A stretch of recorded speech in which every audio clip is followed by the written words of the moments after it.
Welcome to Frank Staiano Explains. Today's topic is what is a PhD? How do you get one? And is it a good idea to get one?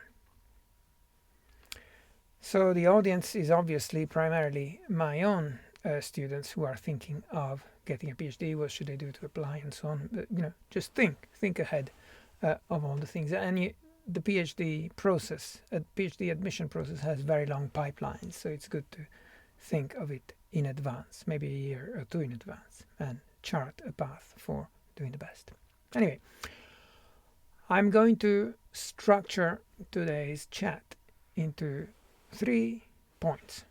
The first thing I want to say is why I ended up getting a PhD even though I thought it was a total waste of time.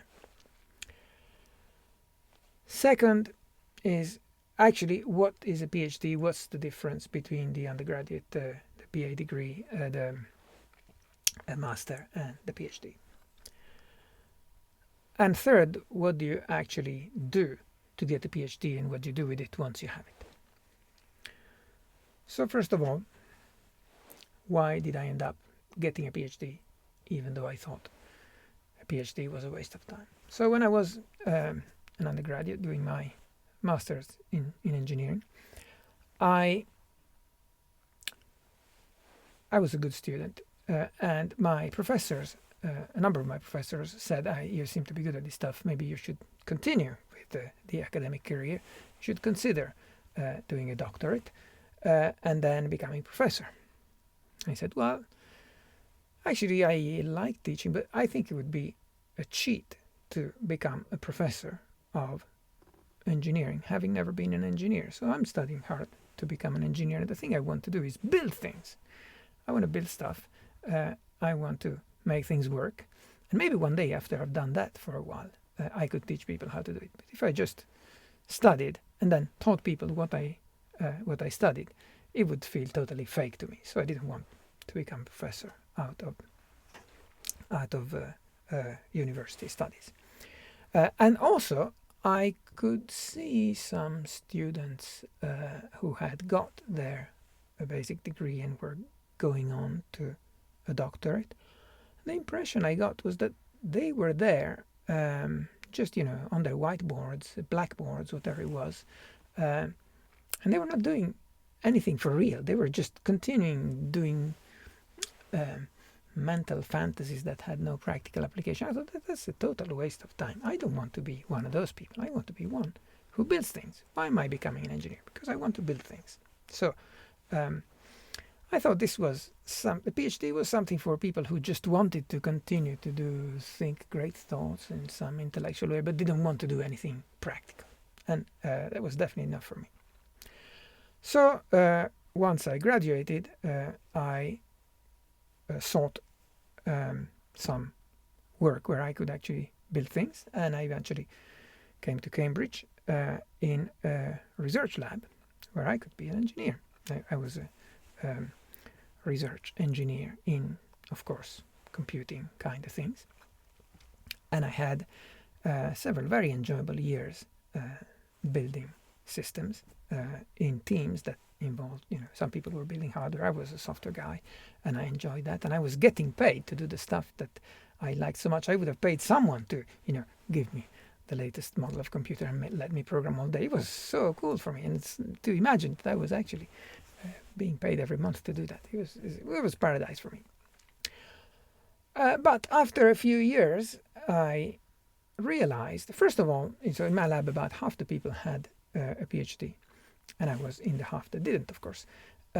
I realized after a few years, first of all, that the people with a PhD were not the time wasters I thought in my mental image a few years earlier when I was discussing whether to do it or not. But also that me without a PhD would always be, as a researcher, I would always be the minion of someone with a PhD. I would never be the one who has a great idea and starts a project and has a team to lead, because the team leader would always be someone with a PhD. So I want to get further than that. I'm banging against some kind of glass ceiling. And if the problem is that I don't have a PhD, well, what's the big deal? I've always been good at this school stuff. I go back to school, I get myself a PhD, no problem. So I did, and then I ended up getting a PhD, and then I ended up also switching careers, and now my job is to give other people PhDs. So some kind of pivot there. Anyway, once I realized what the PhD was actually for, then I had a reason for going and getting one. And I think that's important. You have to do a PhD for some concrete reason. Don't do a PhD just because you keep going because that's the thing after the master, which was the thing after the PA. So while we're at it, let's get on to point number 2. What is the difference between those various degrees? Okay, there is a sequence, a hierarchy. First you get the BA, then you need to have got a BA to get the master, then you need to have got a master to get a PhD. Well, it's not even strictly true. You can maybe skip some of these steps, but anyway, that's their natural order. And what makes these degrees different from each other is that at a BA level, you have textbooks. Okay, you may not make great use of textbooks. I see with disappointment that many of my students don't bother reading the textbooks. They just want to go as quickly as possible just by reading notes and slides, and that's it. But actually, textbooks are very useful and very good for you, and you're having an easy time because of textbooks, because the stuff you're being taught at undergraduate level is stuff that it's the part of the science in your field that has already been well understood, discovered some time ago, then understood, systematized, and someone chewed all this stuff and then gave you the pre-chewed food in the form of a book that has coherent notation from the first to the last page and explains everything with some storyline that you make sense of all this because one author has taken together all the pieces and put them into a whole. That's a textbook, and you get that when you're an undergraduate. The stuff that you study as an undergraduate has basically already been pre-digested for you. Now, between that and actual research, so there's undergraduate and there's a master, a PhD. At the PhD level, let's look for the intermediate thing later. PhD level is where you are building a new piece of science. You are going to get a PhD. You're going to be rewarded with a PhD in exchange for adding something to the body of knowledge that wasn't there before. So you have to solve a problem that nobody could solve before you. That's how you get a PhD, essentially. And obviously this means that there's going to be no textbook that tells you what to do. Because if it was in some textbook, then it wouldn't be research. It would be something that someone's already done and you're just explaining to undergraduates. So PhD thing is about doing something totally new. The thing in the middle, which is the master, is something where you have to produce something that is basically a stepping stone between the stuff the undergraduates do and the stuff that the doctoral students do. So you will do something that to some extent has been done, but with some variation, some twist that adds something a bit new. So maybe you will replicate some experiment that someone's done, but on some new context with some new parameters, with making it go 5 times as fast, or some other improvement. So your journey is more or less charted, but you're still doing an incremental small bit that nobody's done. That's the master level. And the stuff at master level should be worth telling other people about, should be worth writing up as an article that other people are willing to read because it adds something to their knowledge. And the PhD is all about doing something that's sufficiently new and interesting and innovative that if anybody writes a textbook on that topic in the future, then they have to mention your thing. So this may sound scary, but it doesn't have to be an enormous piece. It doesn't have to be a galactic project like sending a rocket to the moon was before anybody went to the moon. It doesn't have to be too big, because otherwise you'll never finish it in the time allowed. And the time allowed for a PhD should be 3 years. And many people take a lot longer than that. But a PhD-sized piece of work, if you dismiss all the other things that you may do in the PhD, you should get this finished in 3 years. And so it is important to be able to scope out a project that lies between those two extremes of not being so easy that people would say, well, what's the big deal? You've solved this problem. Well, I could do that in my sleep, or you don't deserve a PhD for that because it was too easy. And the other extreme, this is so complicated. Of course, you need to do something that nobody knows how to do when you approach it, but it's so complicated that it takes you 10 years to do, then it's not material for a PhD. You are not doing a problem of the right size.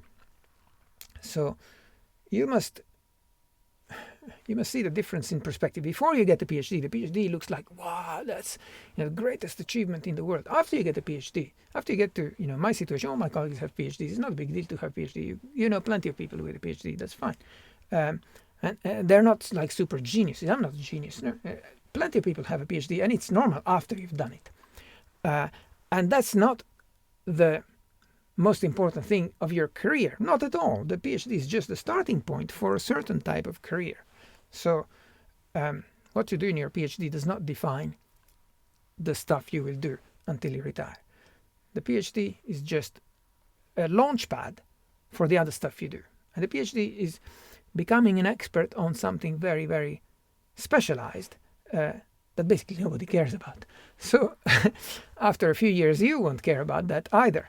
And the PhD will have been something that puts you in a position to do new things, to do research, but the specific topic of your PhD will not be very important to anyone, even you. So what is important is that the PhD is the entrance ticket to a certain world, the world in which people do research and add new pieces to the body of science in your subject, as we said.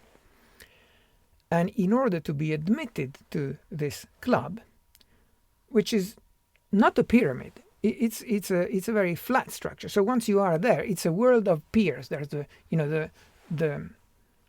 all the good people in the world who do that kind of stuff, and you're in a sense treating each other all as equals. So you're admitted to this club, and from then on you're a member. And what does it take to be admitted in the club? First of all, as we said, to contribute a new piece that wasn't there before, that is non-trivial, that people are going to be impressed by. Doesn't have to be enormous, but it has to be something that, that's clever, I wish I had thought of that. Second, and that's not a hierarchical order, you have to acquire the methods and the skills for doing research. So research is the stuff that doesn't have the textbook. So you have to be ready to solve new problems. You have to be ready to solve problems where there is no prescribed way of approaching the problem. There is no turning to the back of the book and there's a solution. Nobody knows if it is possible to solve this problem. And your job is to either find a solution or explain why this couldn't be done, or explain why it's a better idea to do something else instead. That's the research part. And in that process, you may have to sharpen your own tools. You may have to build new tools that didn't exist, because that's the only way to solve the problem. So you may have, during the PhD, why does the PhD take years? Because during those years, okay, you have a goal, you're going somewhere, you may have to take a detour and spend some of these years learning a new discipline just so that you can build yourself a tool so that you can attack that problem. And the fact that you become resourceful to the extent that you can do that is something that is an integral part of the PhD, and why this badge of merit makes you worthy.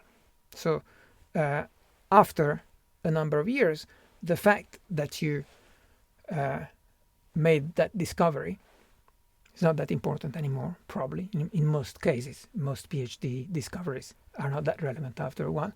But the fact that you learn how to attack a new problem, that's something that will stay with you your whole life. It's like a coming of age. It's a graduation. It's a baptism of fire. It's something that shows, okay, this person, you can throw completely unknown things at them, and they can solve them. They can get out of it with some plausible solution. There's this in the famous movie Pulp Fiction by Quentin Tarantino. There's this wonderful scene, perhaps for me it's the best scene in the movie, where the guys have got this accidentally dead partner in their car, and they're a bit scared of all the stuff that's going to happen to them. And then the big boss reassures them by phoning some guy who's going to sort them out. He said, Jimmy, right? This is your house? my name is Winston Wolf. Winston Wolf. I solve problems. Solve problems. So doesn't matter what kind of stuff has happened. This Winston Wolf, his skill is to solve problems. So the PhD is a training ground for you to be able to say the Winston Wolf line. My name is X. I solve problems. Throw anything at me. I've already done it when I earned my PhD, being confronted with something nobody knew how to solve, and I solved it. I will build a new, new facility, new programming language, new instrument, and I will do whatever it takes to solve the problem. So this is why the guy with a PhD, or the gal with a PhD for that matter, is valuable for environments, for work environments that prize this resourcefulness. If you're in a research lab, that's why when I was at my first job, I wouldn't be the leader of the team, because they wanted the person with a PhD who had proved they could solve the problems. And of course, that person is going to take on a rather much bigger thing than they did during their PhD. And this is why they're going to be given a team of other minions, like I was, who are going to just do the grunt work and write the software for them, which they specify because they have a vision of where they want to take the project. So if you want to be the one who builds the project that's bigger than what one person can do, then you have to have that vision, that resourcefulness, and being able to deal with any kind of stuff that comes your way. And the PhD is something that can be a dangerous route if you do it for the wrong reasons. So some people, now that my job includes giving people PhDs, I see plenty of brilliant students who get highest grades in their undergraduate and then think, okay, well, I will continue, I'll get a master and I'll get a PhD. And the only reason for that seems to be because I'm good at this stuff. And maybe they don't say, but the subtext is I'd rather continue to be at university where I'm great than go into the real world and have to figure things out and become an adult and so on. So that's totally the wrong motivation for doing the PhD. It's just an excuse for procrastinating. And procrastinating what you need to do, which means becoming an adult and becoming responsible for your life. Because when you're a PhD, you're still at school and you're still in a kind of, I hesitate to say pampered world, because there are very intense difficulties during a PhD, but it's still a lot easier than real life, where you have to also, make sure you can pay the rent every month, be responsible for other people in your family, and all that kind of stuff.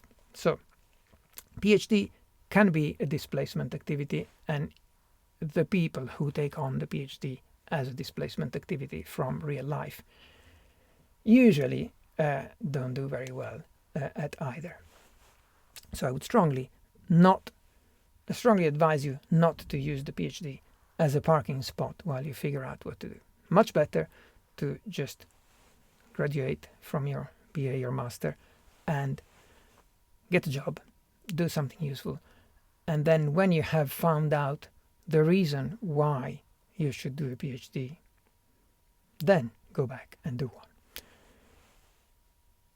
A good reason is not I want to prove to myself that I'm smart. So if you're unsure of yourself, don't use the PhD as a kind of validation or proof that you're smart, because you don't have to be that smart to do a PhD. Of course, there are people who do a PhD that are not stupid, but it's not the highest mark of smarts. And certainly that motivation is insufficient for getting through the hard times of doing a PhD, because doing a PhD is actually a difficult thing. It requires a lot of determination, a lot of inner strength. There's always going to be a time near the middle where you're not sure you're going to be able to get through it, and everybody else seems to be much further ahead than you are, and nothing seems to work, and the ideas that you had don't come together. And are you going to be able to make it? And that point happens to a greater or less degree to practically everyone who does a PhD, and you're not going to be able to overtake that if your motivation is as weak as just I want to prove to myself or to my family or my friends that I'm smart. That just doesn't cut it. You have to have a real reason for wanting a PhD, which is you want to do something with it. You want to do something with the PhD, not as an end goal, but as an entrance ticket for a new world. What's the new world you want to get into? Why do you want to have that? I mean, there are things that you can only do with a PhD. So when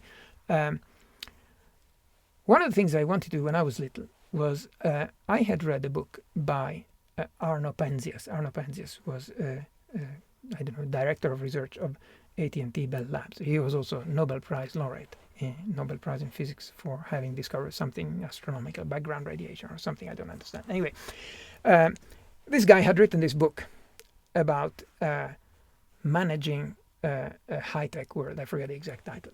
And I read this book.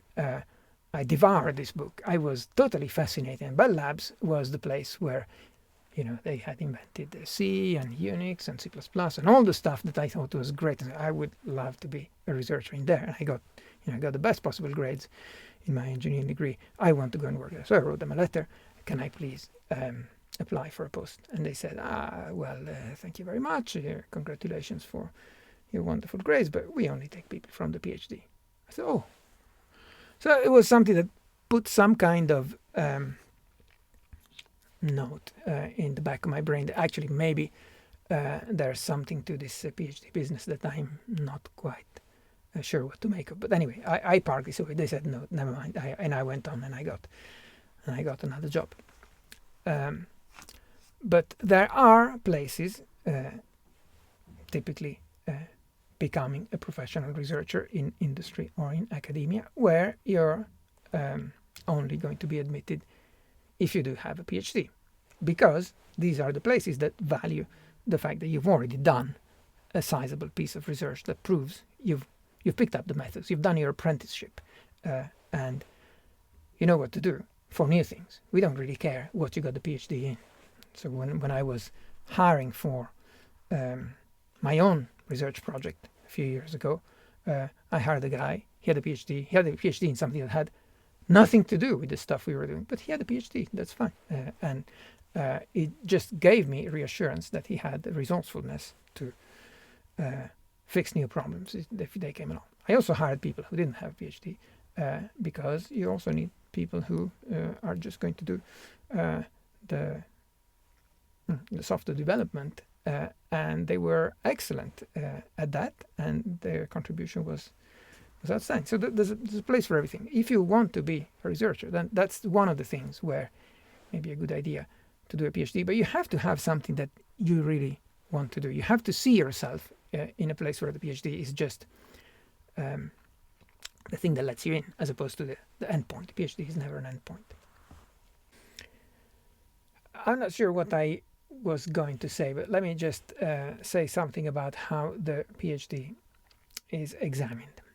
So, at least in Cambridge, you produce a dissertation about the thesis that you want to defend. You have a thesis, a statement, something that, okay, that's my new original thing, and I'm supporting this thesis with this dissertation, a book, 100-page book, that kind of length, that details your process of your thought process that leads to this thesis, which is something new, surprising, interesting that you want to communicate. All right, so the examiners, there's two examiners. One is an internal examiner, it's not your supervisor, so it's someone from your university. And then there's an external examiner, someone from some other university. They both get this dissertation of yours in advance, and they read through it, and they make plenty of notes and put post-its in the places where they want to ask you questions. And then you have an oral exam with you and those two people. A few hours in a room, and you're presenting something, and then they ask you plenty of questions, lots and lots of questions. Okay, and at the end of it, the examiners talk between themselves, and they are supposed to give you, to give a rating to what you've done. There's no mark, there's no, score out of 100 or anything like that. It's essentially just a Boolean pass or fail. But this is not quite output as a Boolean. There's lots of modulation in the way that you are accepted or not. And so the top thing that could happen is that they are both so happy with the dissertation you've produced that they say this should be accepted, and this person should get a PhD without anything else. Just nothing needs to be changed. It's perfect, and build this person a statue if you can. That's the top. Very rarely happens. What happens most frequently is that they say this is pretty good work. This person deserves a PhD, but there's a few things that need to be fixed. So why don't you just go away and fix those things? We'll give you up to 3 months to do it. Maybe you only need a week, or maybe you only need a couple of days. That's fine. But I still consider minor corrections, and that's all smooth, great. You send in the corrections, they get checked, and you get you get approved for the PhD, and then you have a ceremony. Little later, you can call your parents and all that.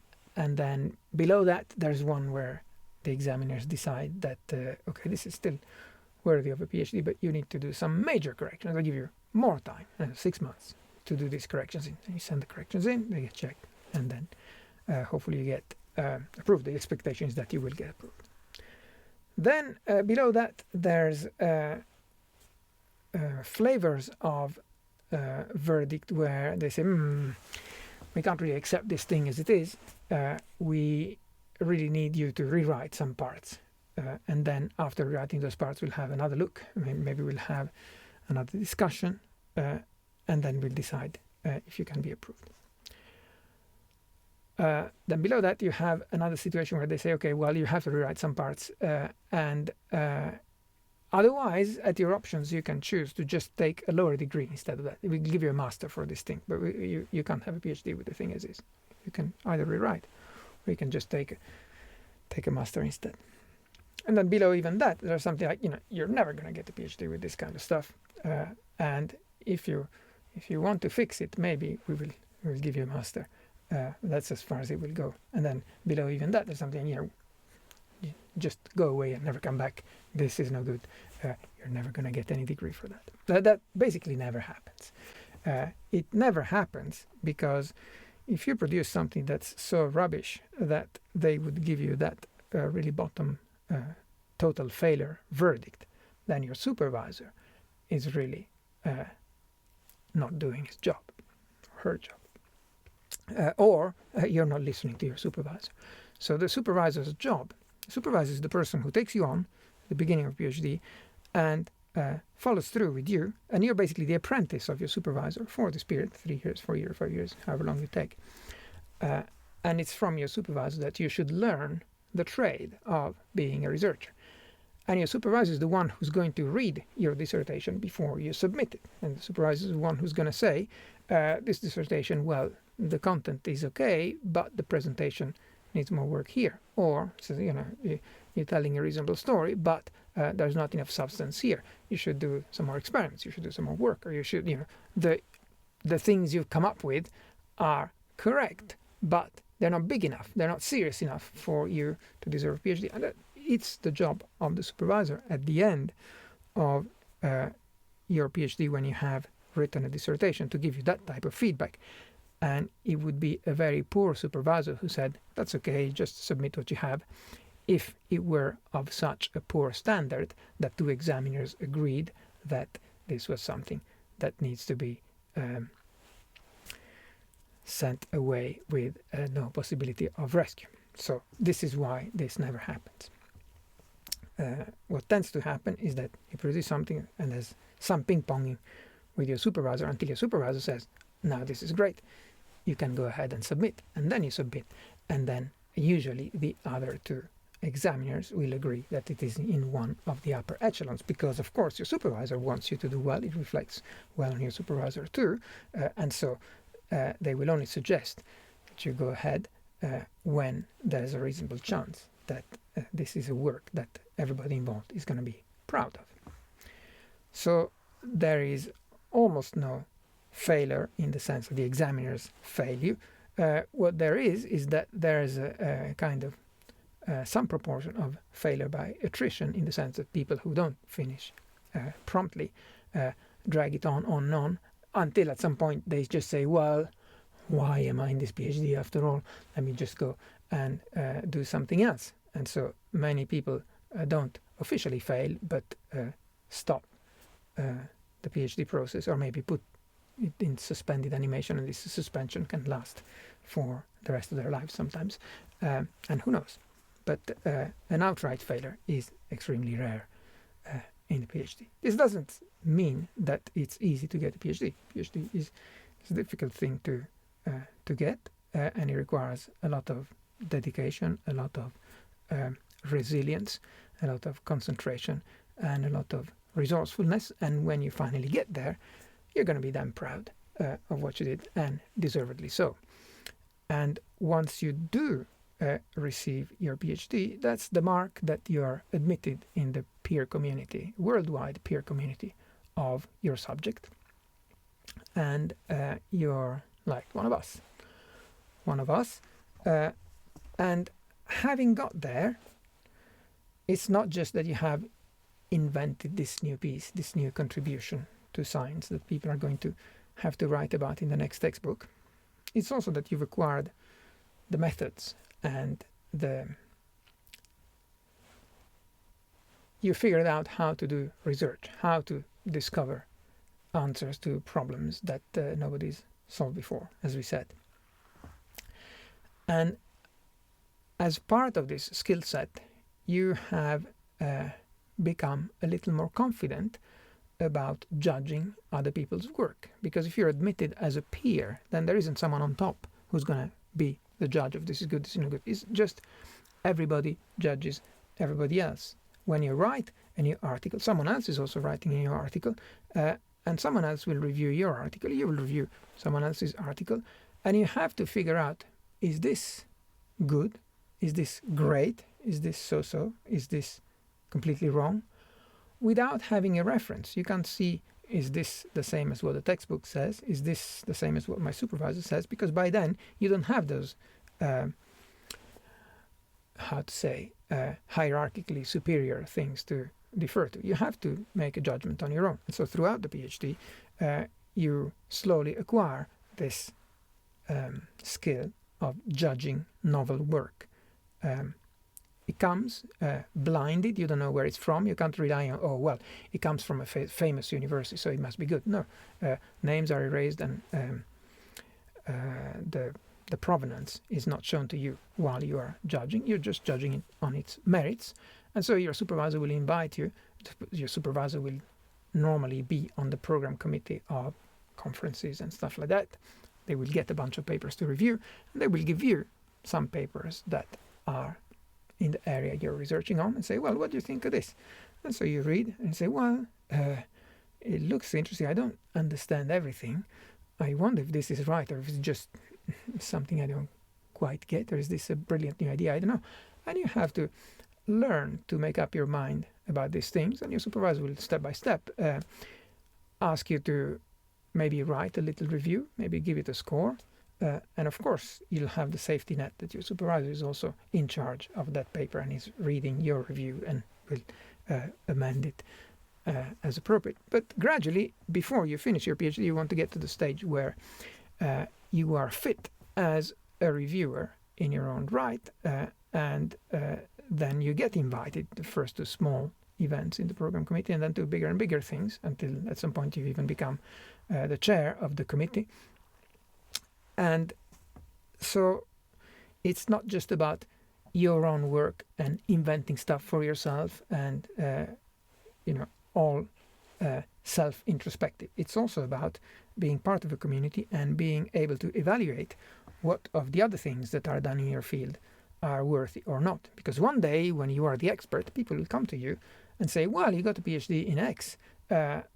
I wonder if you could tell me if these things I heard in the news, if this thing that I'm being asked to invest in, if these things that they are proposing for my company is of any use.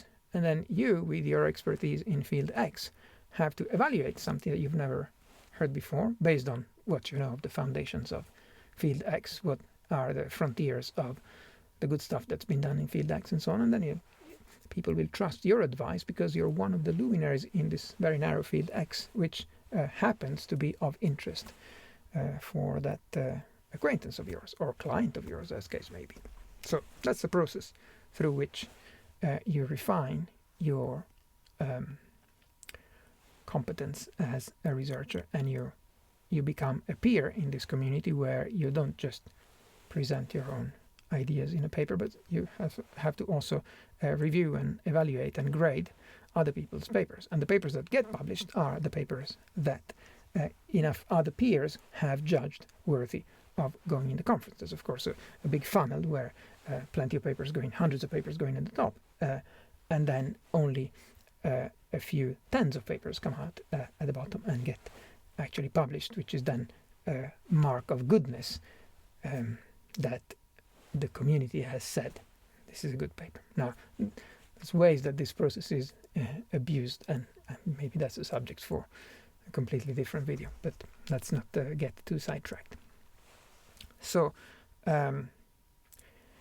PhD is an apprenticeship in research, and you are the apprentice of your supervisor, and you're going to work closely with the supervisor for years. And so it's crucial that you find someone, A, that you admire and respect, and B, that you get along well with, because otherwise it's going to be a very unpleasant few years where you're always scared of meeting that supervisor you don't actually like that much, and you don't like the judgment of, and you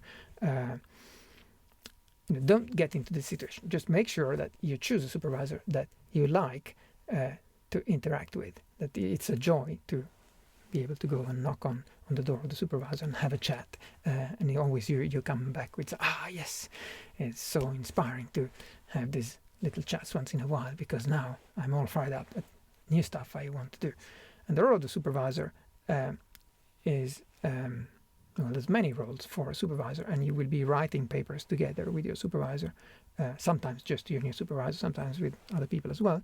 And at the beginning, supervisor may feed you some idea to explore, and then you think about it and you don't quite understand what the supervisor wants, and you try something, go back, supervisor suggests that you do more work, and then it's time to write a paper about it, and you do that, you write a draft, and then ping pong with the supervisor rewrites parts, and it depends on how hands-on your supervisor is. Some supervisors just let you do everything and just give advice from a very distant position, and some others instead get very involved and exchange rewritten pages and so on. But whatever happens, you have to learn from your supervisor the craft and skill of not only doing the research but also explaining it to others, because research is no good if you keep it to yourself.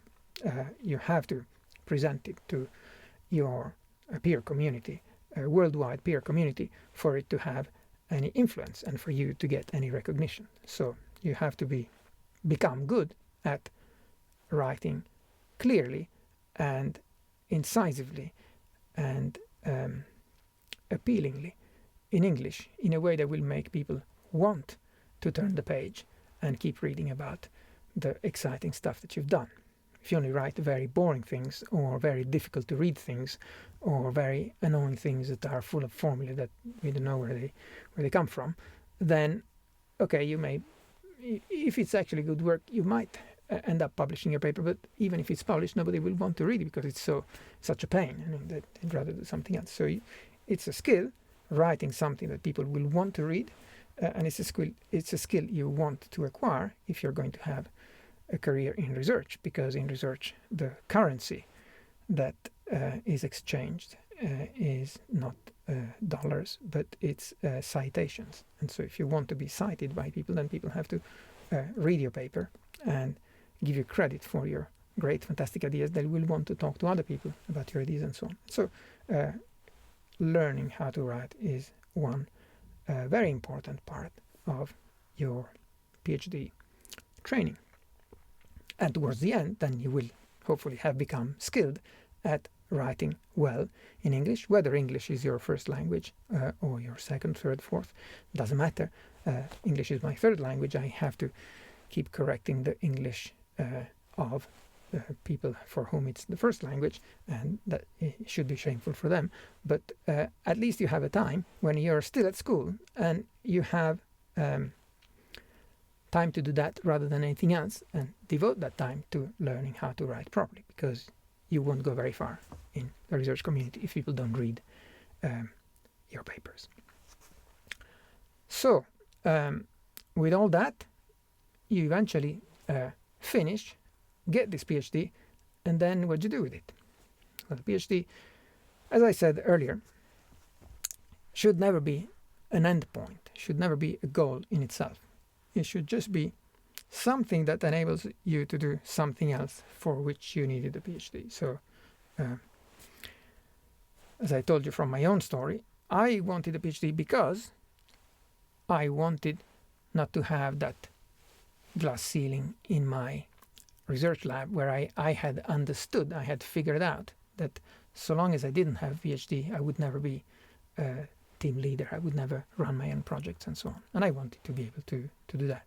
And by the time I got the PhD, I also got offered a lectureship at Cambridge. So I then switched careers, but that's another story. For getting into an academic career at Cambridge, I would have needed to have a PhD. It was not planned that way, it happened that way, but I still needed a PhD in order to take on an academic career. So researcher in industry or in academia, you will need this as the entry card. But that's just the entry card. The interesting stuff you do is the stuff you do after you have the PhD. And don't think that having the PhD means you will be guaranteed a lectureship, professorship, whatever, in the university you like, because most likely what happens is that you will have the PhD and be employed on a temporary short basis as a so-called postdoc, which lasts the lifetime of a grant that your principal investigator gets. And so that may be just a couple of years, and after that you have to be employed by the same person or someone else on some other grant. And you hop from grant to grant in a rather frustrating pattern. This may happen for a long time for some individuals. Sometimes the best thing to do to get out of that is to move to another physical location. If you are still at a stage in your life where you're relatively mobile, that may be the way to upgrade. Go from some prestigious place where you got your PhD to a slightly less prestigious place where you are suddenly the biggest fish in the pond, and then you get a promotion that would have taken many years in the previous place. And then once you already have that promotion, then you can trade up and move somewhere else after a few more years. Anyway, we are getting into career advice that's way beyond what it takes to do a PhD, but I want you to have some perspective of what happens next. It is not the case that the PhD will make you rich. It is not the case that the PhD will guarantee you a permanent university post. It is not the case that the PhD will be a brand that shows you are smart.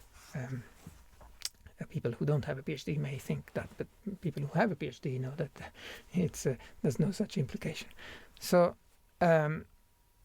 you should really only do a PhD if you really love the thrill of inventing and researching and finding out new stuff and going into waters that haven't been charted because you want to leave your mark and find something new and then open up new horizons. And if you want to do that, then PhD is the right thing for you. And be prepared for the hard times because the rewards are definitely worth it. If that's the kind of stuff you like, then there's fantastic benefits to enjoy in that field. I think I should finish at some point. Maybe that's as good as any a point to finish. Practical advice is choose the PhD supervisor that you're going to be happy spending years with, and you can use the master, the degree between the BA and the PhD. You can use the master as a kind of try before you buy. In Cambridge, for example, we have a 1-year advanced computer science master degree, and if you do the master degree, it would be a good idea to use that to explore what it would be like to do research with the person that you'd actually like to do a PhD with. And then you can try for just 1 year. Is it actually fun? Is it actually inspiring? Is it actually what I thought it would be when I thought maybe that's the person I want to do a PhD with? And after 1 year, you get a master's degree anyway. And you can say, that was great, I want to do more with that same person. Or you can say, yeah, well, that was interesting, I think I need someone else. Or that was interesting, I think that I don't enjoy research as much as I thought. So it can be valuable to have this trial, which ends with no shame. And it works from both sides, because the supervisor also wants to have a PhD student that they're happy working with. Not all students are equally pleasant to work with, and it's a try before you buy for both sides, actually. So it is beneficial. The times are very short because you have to send in your application towards the relative beginning of your year of master, but still you've had a few months to get to know each other. So if you are still far from those dates, it's good of you to think of the prospects of why you would want to do a PhD. Is this really the right thing for you? Is this something that's maybe best left for later?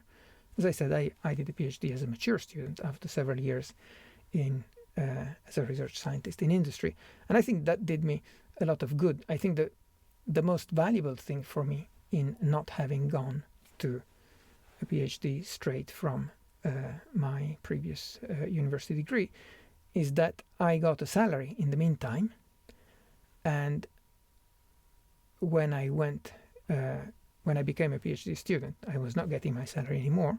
I was getting a reduced salary. In fact, there's another story here that I thought I would have to pay for the PhD out of my own pocket, because when I was little, my parents were paying for me to go to university. But now, I was a grown-up, I was working, I had my own home, and I thought, by now, it's going to be out of my savings that I have to pay for the PhD. Do I have enough money?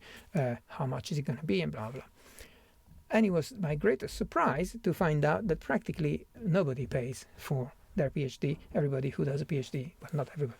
To a first approximation, most people who do a PhD actually get a scholarship. Someone else pays for them to go to university again. Wow, that's a luxury I never thought of. And I was super surprised when someone offered to pay me to do a PhD, paying that much per year. I said, wow, where's the catch? What's in it for them? And so I went back to my boss, to whom I had told I wanted to quit so that I could quit my job so I could do the PhD. And he said, that's interesting. When I had received this offer from someone else, he said, why don't I make you another offer? So my boss offered to pay for my PhD, reducing my salary to what it would be if I were a university RA research assistant. And in exchange, anything that I invented during my PhD would be the property of the company. And that sounded like a fair deal. So I did that. I said, where do I sign? And then my boss, who's also one of the greatest mentors of my career, I love him to death, he told me,